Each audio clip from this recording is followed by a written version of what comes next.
घोषणा पत्र इन्होंने 2014 का भी पूरा नहीं किया, 2019 का भी पूरा नहीं किया। एमपी साहब महेंद्रगढ़ में अमित शाह जी आए थे 2 दिन पहले। उन्होंने एक बड़ा सटीक सा बयान दिया था कि कांग्रेस पार्टी मुसलमानों को ओबीसी में शामिल करने जा रही है कर्नाटक की तरफ पे। इस पे बड़ा अजीब सा मामला है, क्या बताएंगे आप? बड़े वरिष्ठ पत्रकार दिल्ली आज इस तरह की आप यात्राएं निकाल रहे हैं कांग्रेस पार्टी लोकसभा चुनाव के बाद आज ज्यादा आत्मविश्वास में है, कहीं ये आत्मविश्वास कांग्रेस या कांग्रेसियों को ले नहीं बैठेगा? जुलाना कस्बे में सांसद दीपेंद्र हुड्डा ने निकाली पद यात्रा, बोले 15 सवालों से तिलमिलाई भाजपा सरकार। कांग्रेस पार्टी के हरियाणा मांगे हिसाब अभियान के तहत आज वीरवार को सांसद दीपेंद्र सिंह हुड्डा ने जुलाना कस्बे के बाजार में पैदल यात्रा निकाली। यात्रा में बड़ा भारी जन सैलाब उमड़ा। दीपेंद्र हुड्डा करीब 1.5 किलोमीटर पैदल चले। इस दौरान पूरा बाजार जाम रहा। पद यात्रा पुरानी अनाज मंडी से शुरू हुई और जींद रोहतक रोड पर पुरानी बस अड्डे पर संपन्न हुई। पुरानी अनाज मंडी में एकत्रित लोगों को संबोधित करते हुए सांसद दीपेंद्र हुड्डा ने कहा कि हरियाणा मांगे हिसाब अभियान आंदोलन से जन आंदोलन का रूप ले चुका है। पद यात्रा में आम लोग भारी संख्या में अपने घरों से निकलकर सरकार के खिलाफ रोष प्रकट कर रहे हैं। जब से हरियाणा मांगे हिसाब की चार्जशीट जारी हुई है, पूरी भाजपा सरकार तिलमिलाई हुई है। उनको जनता के सवालों का जवाब नहीं मिल रहा है। भाजपा सरकार ने 10 साल में हरियाणा का भट्ठा बैठा दिया है। हरियाणा में 5000 स्कूल बंद कर दिए हैं। किसान, मजदूर, खिलाड़ी, व्यापारी, आंगनवाड़ी, आशा वर्कर समेत हर वर्ग को सड़कों पर आना पड़ा है। इस मौके पर उनके साथ सोनीपत के सांसद सतपाल ब्रह्मचारी, वरिष्ठ नेता प्रोफेसर वीरेंद्र सिंह, पूर्व विधायक परमेंद्र सिंह ढोल, पूर्व विधायक सूरजभान काजल, जुलाना से प्रत्याशी रहे प्रोफेसर धर्मेंद्र सिंह ढोल, कांग्रेस प्रदेश प्रवक्ता जगबीर सिंह ढिगाना, रोहित दलाल, नरेंद्र लाठर, डॉक्टर सुभाष लाठर, अनिल दलाल, वीरेंद्र लाठर एडवोकेट, होशियार सिंह लाठर एडवोकेट, कृष्ण भारद्वाज, कुलवंत लाठर, मंजीत लाठर, नवीन सांगवान, धर्मपाल कटारिया, सुभाष अहलावत, राजपाल लाठर, प्रवीण सियाग, सुरेश गोयत, पवन दुहन, वीरेंद्र गोगड़िया, पवन गर्ग आदि मुख्य तौर पर मौजूद रहे। पद यात्रा के बाद सांसद दीपेंद्र सिंह हुड्डा ने प्रेस वार्ता की, जिसमें उन्होंने न केवल भाजपा सरकार की बखियां उधेड़ने का काम किया, बल्कि यह भी बताया कि कांग्रेस की सरकार बनने पर क्या क्या खास काम होंगे, विधानसभा चुनाव में कांग्रेस पार्टी में टिकट का क्राइटेरिया क्या रहेगा, जिन दावेदारों को टिकट नहीं मिलेगी सरकार बनने पर उनको क्या खास दिया जाएगा, और क्या जुलाना सीट पर पैराशूटर उम्मीदवार भी चुनाव मैदान में कांग्रेस पार्टी उतार सकती है। आपको सीधा दिखाते हैं दीपेंद्र हुड्डा की लाइव प्रेस वार्ता। हमारा एक कार्यक्रम चल रहा है, चार्जशीट सरकार के खिलाफ हम लेके आए हरियाणा मांगे हिसाब, जिससे पूरी सरकार भारतीय जनता पार्टी तिलमिलाई हुई है। आप देख रहे हैं पिछले 3 दिन से, जब से हरियाणा मांगे हिसाब की चार्जशीट हमने जारी करी है, जवाब नहीं मिल रहा। और यहाँ तक कि अपने केंद्रीय नेतृत्व को बुला रहे हैं मुख्यमंत्री जी खुद। बड़ी अजीब सी बात है कि परसों हमने करनाल से प्रोग्राम शुरू किया, परसों नहीं, एक दिन और पहले, 4 दिन पहले करनाल से किया, 15 तारीख। उसके बाद मेरा मानना है कि तब ये अभियान था, हरियाणा मांगे हिसाब अभियान। उसके बाद जब ये कार्यक्रम पहुंचा यमुनानगर में, अगले दिन महाअभियान का रूप ले लिया। अम्बाला में पहुंचा तो एक आंदोलन का रूप ले लिया। कल राई और पानीपत ग्रामीण में पहुंचा तो एक व्यापक आंदोलन का रूप ले लिया, और आज जुलाना में इसने एक जन आंदोलन का रूप ले लिया है। ये मैं कह सकता हूँ आपको, आपने देखा होगा लोगों की जिस तरह से जो हाली संख्या थी, और बाकी जो आम आदमी जिस तरह से निकल के आ रहा था, और आम आदमी जिस तरीके से अपनी जो सरकार के प्रति एक गहरा रोष, गहरी नाराजगी है इन बातों को लेकर जो हमने कहा है, उनको स्वीकार्यता आम आदमी की स्पष्ट रूप से दिखाई दे रही है, पहली बात। दूसरी बात, भाजपा का जो इस अभियान के बाद तिलमिलाहट दिखाई दे रही है, सरकार की जो तिलमिलाहट दिखाई दे रही है, वो किसी से छुपी नहीं है। पहले दिन सरकार के काफ़ी वरिष्ठ एक दो केंद्रीय मंत्रियों का बयान आए। अगले दिन स्वयं केंद्रीय गृह मंत्री महेंद्रगढ़ आए और उन्होंने कहा कि साहब हम कांग्रेस से मांगेंगे। मतलब 10 साल भट्टा बिठा दिया हरियाणा का, और हिसाब कांग्रेस से मांगेंगे।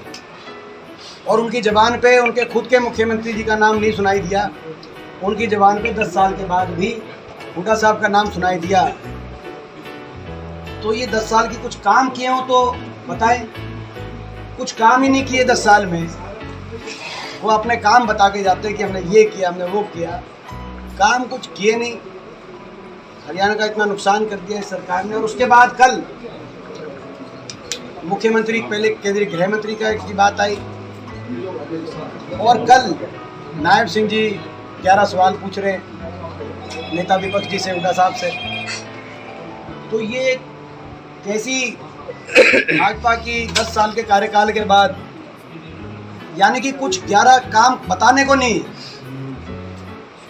11 काम बताने को नहीं है। नेता विपक्ष चौधरी भूपेंद्र सिंह हुड्डा जी कांग्रेस पार्टी से 11 प्रश्नों के माध्यम से पूछ रहे, ये स्पष्ट दिखाई देता है।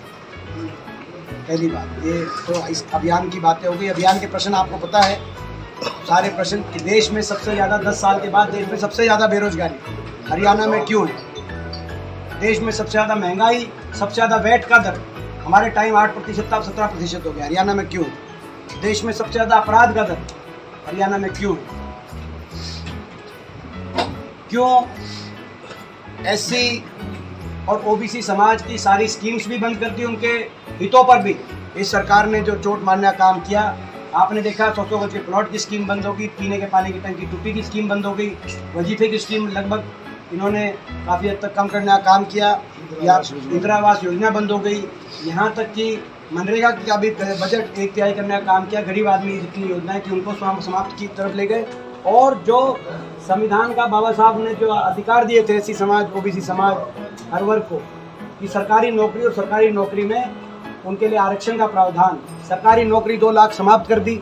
पिछले 5 साल में 10,000 भर्ती हुई पक्की, जिसमें हरियाणा के बाहर के बच्चे लगे, और बाकी नौकरियों को या तो समाप्त कर दिया या उलझा दिया गया, सीटी में उलझा दिया गया। उसके साथ साथ जो लगी कौशल निगम के माध्यम से कच्ची, बिना without reservation, without pension, without merit, ये सरकार का काम होता है। इस तरह से मैं समझता हूँ हरियाणा में जो किया गया। और उसके साथ साथ हर आदमी, गरीब आदमी की वो मिलने वाली जन सुविधा, गरीब आदमी के तो घर जाकर जन सुविधा देनी चाहिए। उसको अपनी कामकाज चलाने से फुर्सत नहीं, वो अपनी उनको पोर्टलों में उलझा दिया, आईडियो में उलझा दिया, कागज ठीक कराओ, पोर्टलों में उलझो, आईडियो में उलझो। कहीं ना कहीं नीयत ये दिखाई दी कि लोगों की सहूलियत से लोगों को वंचित रखने की नीयत से आज इस सरकार की कार्यशैली रही है। हर वर्ग को सड़क पे आना पड़ा, छोटे बच्चों को धरने देने पड़े, 500 स्कूल बंद कर दिए, 5,000 स्कूल बंद कर दिए थे, 500 स्कूलों में धरने हुए। बेटियों को जंतर मंतर से लेकर अपने न्याय के लिए खिलाड़ियों को धरने देने पड़े, किसान को धरने देने पड़े, आड़तियों को धरने देने पड़े, शिक्षकों को इस सरकार के धरने देने पड़े, सरपंचों को धरने देने पड़े, कर्मचारियों को पेंशन स्कीम के लिए धरने पड़े। कोई वर्ग ऐसा नहीं जिस वर्ग को धरने ना देने पड़े, और उनको उन पर लाठियाँ नहीं बरसाई गई। तो 10 साल ऐसा हरियाणा चला। ये हमारे सारी चार्जशीट है। तो चार्जशीट के माध्यम से हम कांग्रेसी नेताओं के प्रतिष्ठानों पर इन दिनों छापेमारी पड़ रही है, उसको किस नज़रिए से देख रहे हैं? चुनाव का दौर चला हुआ है, दौर में ऐसे छापेमारी हुई है क्या? उसको मैं भाजपा की जो कार्यशैली रही है उसी नज़रिए से देखता हूँ। जांच एजेंसियों का दुरुपयोग करना और जांच एजेंसियों के निशाने पे विपक्ष को लेना, ये भाजपा की कार्यशैली है। अगले 2 महीने के लिए आप लोग भी ऐसी खबरों के लिए तैयार हो जाएं। हर रोज जांच एजेंसियों को कहीं कहीं भिजवाया जाएगा, तो कांग्रेस और विपक्ष को निशाने पे लिया जाएगा। स्वाभाविक रूप ये मैं समझता हूँ एक व्यवस्था ऐसी बन गई है हमारे देश की, जो संवैधानिक और प्रजातांत्रिक ढांचे को कमजोर करने की बात, इस तरह की कार्यशैली है। लोगों ने इसी तरह की कार्यशैली को अपनी वोट की चोट से 400 पार का इनका नारा जो ध्वस्त किया था, लेकिन शायद ये बीजेपी पार्टी इस बात को अभी समझ गई। अब सरकार ने कहा कि 10% आरक्षण देंगे, हरियाणा की नौकरियां होगी अग्निवीर को लेकर, इसमें क्या कहें? देखो, एक और मैं आपको बात बता रहा हूँ, ये सरकार का आखिरी महीना आ गया है, आखिरी 1-2 महीने, और ये अब ये जो फैसले जो अनाउंस कर रहे हैं, ये इनका घोषणा पत्र आप मानिए। क्योंकि करना तो अगली सरकार को है। घोषणा पत्र इन्होंने 2014 का भी पूरा नहीं किया, 2019 का भी पूरा नहीं किया। 9,000 बेरोजगारी भत्ता आपने सुना? आपने 5100 बुढ़ापा पेंशन सुनी? क्या हुआ? हर जिले में मेडिकल कॉलेज का कुछ आपने सुना? अपनी घोषणा पत्र में जो जो बातें इन्होंने, तो पंजाब स्केल भी बोला था इन्होंने कर्मचारियों का, आपने सुना कि उस पर कुछ हुआ हो? स्वामीनाथन कमीशन, किसान की आमदनी दुगनी हो तो सेंटर के भी हैं, हरियाणा के भी, तो हरियाणा के कुछ बता रहा हूँ आपको। तो घोषणाएं इन्होंने ना 14 की पूरी करी, ना 19 की पूरी करी, ना ये करेंगे घोषणा। मैं एक और बता रहा हूँ आपको, ये अग्निवीर आप कह रहे हैं ना, ये घोषणावीर सरकार बन गई, घोषणावीर। और इनके काम चवन्नी के हैं और घोषणाएं 10 रुपए की करते हैं। आप इसको थोड़ा सा गहराई से लेना, जो मैंने बात की। काम ये चवन्नी के करते हैं और घोषणाएं 10 रुपए की करते हैं। ये प्रदेश के लोग समझ जाएंगे जो मैं कह रहा हूँ। घोषणा ये किनसे कुछ करा लो, मगर धरातल पे क्या किया, काम क्या किया वो बताए। 10 साल आपने काम बताएं। 10 साल के कामों के आधार पर लोगों के बीच में जाएं। आखिरी अपनी सरकार के आखिरी के 10 हफ्ते की घोषणाएं करके लोगों के बीच में मत जाएं। अपने 10 साल के काम के आधार पर लोगों के बीच में जाएं तो हम माने इनको। इतनी घोषणाएं आखिर में करनी पड़ रही है तो यानी कि काम कुछ किया नहीं 10 साल। ये भी इस बात का सबूत है। जो लोकसभा में जो ग्राफ था कांग्रेस का, क्या विधानसभा में वो मेंटेन कर पाएगी? बढ़ेगा प्रचंड बहुमत से। लोकसभा में देश में सबसे ज़्यादा मत प्रतिशत कहीं आया, आप जानते हैं, कांग्रेस पार्टी का भी और विपक्ष का इंडिया गठबंधन। तो वो दक्षिण के तमिलनाडु, कर्नाटक, केरल या तेलंगाना जहाँ हमारी सरकार है वहाँ नहीं आया। वो हरियाणा के अंदर 47.6% मत मिला कांग्रेस को, देश में सबसे ज़्यादा। हमारी ना सिर्फ 5 लोकसभा सीट आई, मगर ज़्यादा विधानसभाओं में हमें बढ़त मिली, ज़्यादा हमारा मत प्रतिशत था। लोगों ने साफ संकेत किया, लोग दुखी हैं इस सरकार से। और विधानसभा में तो 10 साल का क्या देखो बीजेपी का, बीजेपी पूरे देश में लोकसभा में प्रदर्शन जो होता है विधानसभा में उससे प्रदर्शन काफी लुढ़क जाता है। बीजेपी ने कांग्रेस में शनिवार शुरू की है। सोनीपत से कांग्रेस के टिकट पर जीते निखिल मैदान को उन्होंने विशेष ज्वाइन किया है। पानीपत जिले के एक विधायक का नाम भी शामिल हो रहा है कि कांग्रेस के विधायक। ऐसा है पिछले 2 वर्ष से लगातार कांग्रेस में जो ज्वाइनिंग का दर चल रहा है। मैं आपको बताऊं, आज भी, कल भी ज्वाइनिंग हुई है, आज भी ज्वाइनिंग हमारी हो रही है। 40 से ज़्यादा पूर्व विधायक, पूर्व मंत्री, पूर्व सांसद, 1 मौजूदा सांसद, 3 आपने देखा मौजूदा निर्दलीय विधायकों ने भाजपा से समर्थन वापस लेके कांग्रेस को समर्थन दिया। लगातार तमाम पदाधिकारी, जिला परिषद के चेयरमैन, अभी भिवानी जिला परिषद चेयरमैन ज्वाइन हुए, दादरी जिला परिषद ज्वाइन हुए। तो जिस रूप से कांग्रेस पार्टी में इतने तांता लगा हुआ है ज्वाइनिंग का, एक आधा भाई टोक ना लग जाए, हो सकता हम ही भेज रहे हो तो हो सकता भाई जो है कि इतनी जो है तो प्रचंड ज्वाइनिंग। तो सेंध हमारी का जो है मैं समझता हूँ कि जो आप जो वो देखेंगे दिशा, वो दिशा कांग्रेस की तरफ है। निर्दलीय सारे नाराज हैं इनसे, 5 में से नैनपाल राहुल बिल्कुल नाराज थे। क्या अपने सरकार अलग में कांग्रेस कुछ दोबारा रहते? मैं ये कह रहा हूँ कि सबसे पहले निर्दलीय क्यों नाराज, निर्दलीय जो है वो क्यों नाराज है, इसको सोचो आप। वो इसलिए नाराज है, वो खुल के कहते हैं कि 5 साल में काम ही नहीं हुआ हल्के में, फिर उनको मनाने की कोशिश करते। अब काम नहीं हुआ तो आखिरी 2 महीने में तो काम क्या होगा। अब तो भाजपा भी जिसको मनाने की कोशिश करेगी, यानी कि व्यक्तिगत तो मना सकती है,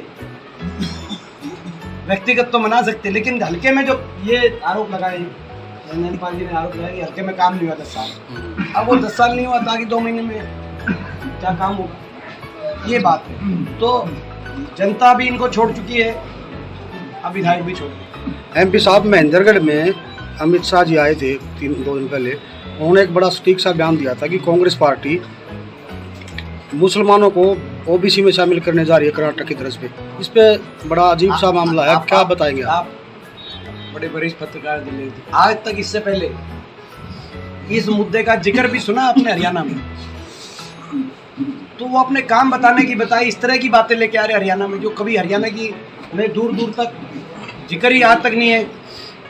हरियाणा के मुसलमान ऑलरेडी और जो जैसे मेव है वो ऑलरेडी शामिल है। वो हरियाणा में उनको जानकारी नहीं है, वे जो है बीजेपी क्या मानते हैं कि ये कैटेगरी में शामिल है, 10 साल तक बीजेपी की सरकार में शामिल रहे, उनको उसका जो है पूरा लाभ मिला बीजेपी की सरकार में। भ्रमित करने वाला बयान है या नहीं, अपना एजेंडा वाला बयान है कि भाई विकास के जो हमने हिसाब मांगा उससे एक तिलमिलाहट का बयान है कि भाई हिसाब ना देना पड़े, ऐसे मुद्दे लेके आए जिसका कभी हरियाणा की राजनीति में जो मुद्दे हैं ही नहीं।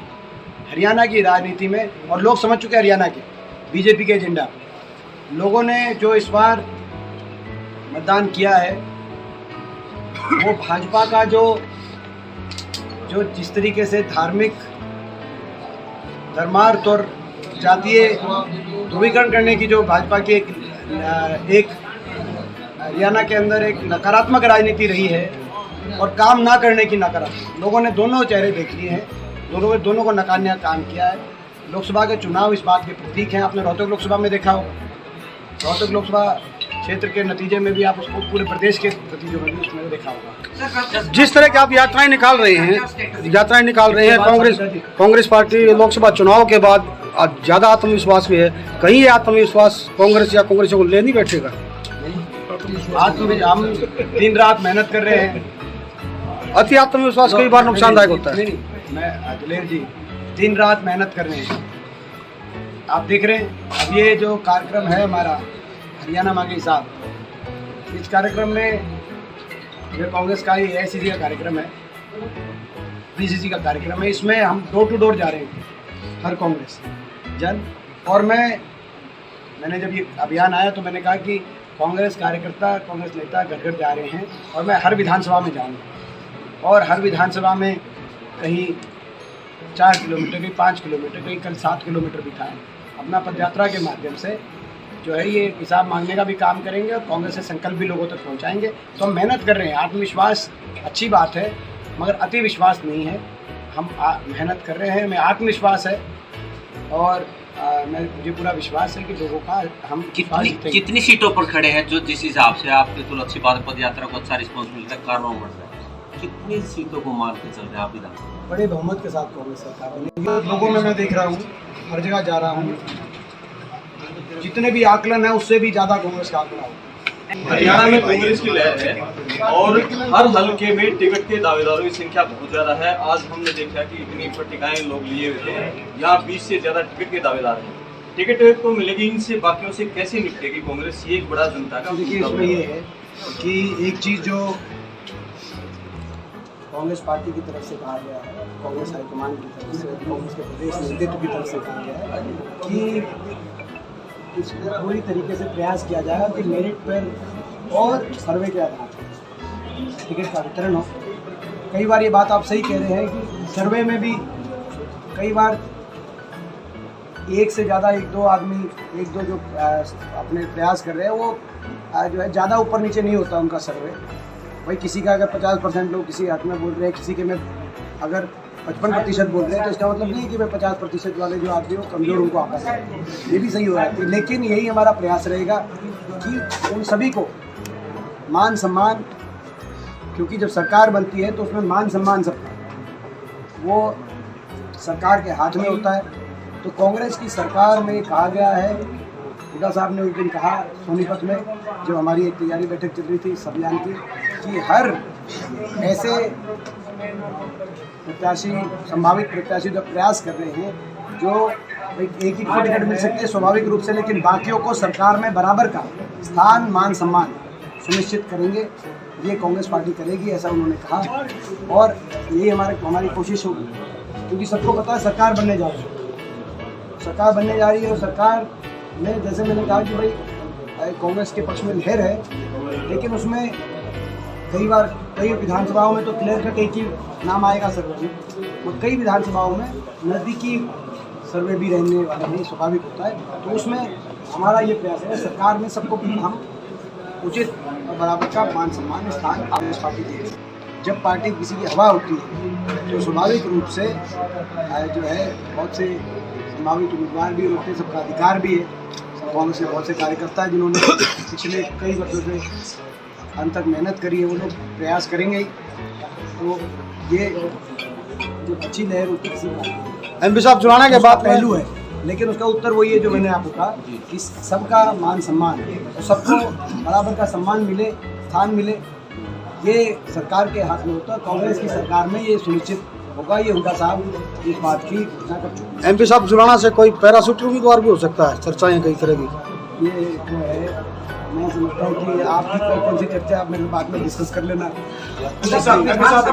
बाकी हमने कहा कि जो है अपना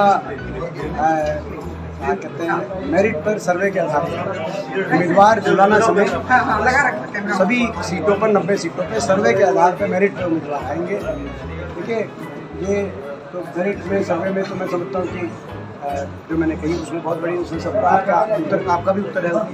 सर, विधानसभा में कांग्रेस के विधायकों का क्या स्टेटस है जब राज्यसभा का चुनाव होना है, आप वाली सीट खाली होगी, तो विधानसभा में क्या स्टेटस है कांग्रेस का और क्या इसका तरीका होगा? नोटिफिकेशन आ जाए, कांग्रेस अपनी नीति रमाने देगी। सब लास्ट क्वेश्चन, हरियाणा में किस हरियाणवी चेहरे के नेतृत्व में विधानसभा चुनाव लड़ेगा? हरियाणा में कांग्रेस पार्टी चौधरी विजय भांजी की अध्यक्षता में नेता विपक्ष चौधरी कमल सिंह के नेतृत्व में सभी कांग्रेस के नेताओं के सहयोग से, सभी के परिश्रम से, एकजुटता से चुनाव प्रचंड बहुमत से लड़ेगी भी, जीतेगी प्रचंड सीटों से, ऐसा मैं विश्वास आपको दिलाता हूं। हुड्डा साहब के नेतृत्व में कांग्रेस पार्टी गांधी की अध्यक्षता में कांग्रेस पार्टी चुनाव लड़ रही है। जिस तरह से मेहनत करी आपने देखा कांग्रेस के तमाम कार्यकर्ताओं ने पिछले 2 साल में जो आज एक माहौल बना है, तो सारे एकजुटता से चलेंगे। और हमारा जो CM का जो प्रक्रिया होती है वो हमारी प्रक्रिया जो कांग्रेस के हाईकमांड की प्रक्रिया होती है, हुड्डा साहब भी स्पष्ट कर चुके हैं। तो विधायक आपके कांग्रेस का शीर्ष नेतृत्व उस पर का विधायकों से विचार विमर्श करते हैं। कांग्रेस का शीर्ष नेतृत्व अधिकृत रहता है। ये कांग्रेस की हमारी प्रक्रिया है, ये हमारी पार्टी राष्ट्रीय पार्टी उसकी प्रक्रिया के अनुसार चलेंगे। आपकी पार्टी का सर्वे कब तक हो जाएगा और जो घोषणा पत्र के लिए जो आप सुझाव ले रहे हैं ये कब तक सामने आ जाएगा? देखिए, ये घोषणा पत्र के हम लोग डोर टू डोर सुझाव ले रहे हैं और अपना ये 15 अगस्त तक का डेडलाइन दिया है अपना। ये मैं कह रहा हूँ कि ये एक पॉइंट खबर मिला, 15 अगस्त तक का समय दिया है। डोर टू डोर के माध्यम से जो चुनावी घोषणा पत्र में, कांग्रेस के घोषणा पत्र में जो सुझाव शामिल होने हो 15 अगस्त को लेके हम कंपाइल करना शुरू कर देंगे। उसके बाद मतलब कोई सुझाव आप लोगों को भी कोई सुझाव दो 15 से पहले देना। और डोर टू डोर का भी जो अभियान का हमारा जो अधिकृत टाइम है, इस कलेक्शन अभियान तो चलता रहेगा ये, मगर इसके अभियान के 3 हिस्से हैं ना।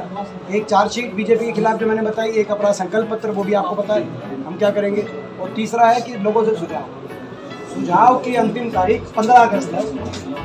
15 अगस्त से पहले सुझाव लेके पहुँचाएँ कांग्रेस प्रदेश कांग्रेस। Thank you.